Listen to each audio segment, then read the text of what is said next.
दुनिया भर की तरह सरगोधा में भी क़ुव्वत समात का आलमी दिन मनाया गया। इस हवाले से समात की क्लिनिक तशखीस और आदिल स्पेशल स्कूल के ज़रिए तमाम आगाही सेमिनार का इनेकाद किया गया, जिसमें तिब्बी माहिरीन ने क़ुव्वत समात मुतासिर होने की वजूहात पर रोशनी डाली।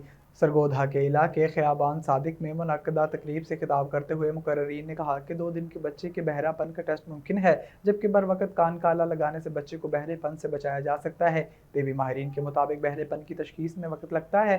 अगर वालिदैन बच्चे में आवाज़ की तरफ तवज्जो में कोई कमी महसूस करें तो फौरी तौर पर मुआलिज से रजू करें। डॉक्टर राय शेराज मुश्ताक, डॉक्टर कामरान वकार और डॉक्टर ख्वाजा अरशद, मैडम मैमूना और मैडम रजिया ने खिताब करते हुए कहा कि बहरेपन का पता चलते ही इलाज शुरू किया जाना चाहिए। 6 से 8 माह की उम्र के दौरान कान का आला लाजमी लगवा लें या कोक्लियर इम्प्लांट करवा लेना चाहिए, क्योंकि देर से आला लगवाने से अफादियत कम हो जाती है। स्पीच थेरेपिस्ट मैडम मैमूना ने ऑडिटरी वर्बल थेरेपी की अहमियत पर रोशनी डाली। सरगोधा में बहरापन के हवाले से मुख्तलिफ इदारे स्पीच थेरेपी करवा रहे हैं। 2 से 8 साल के बच्चों को मुख्तलिफ इकसाम की आवाज़ों की पहचान करवाई जाती है। तालीम और तरबियत के साथ साथ गैर निसाबी सरगर्मियाँ भी इसमें शामिल हैं। इस मौका पर MD Pakistan news agency Sargodha Malik Muhammad Rizwan Gill advocate समेत डॉक्टरों और शहरियों की बड़ी तादाद ने शिरकत की।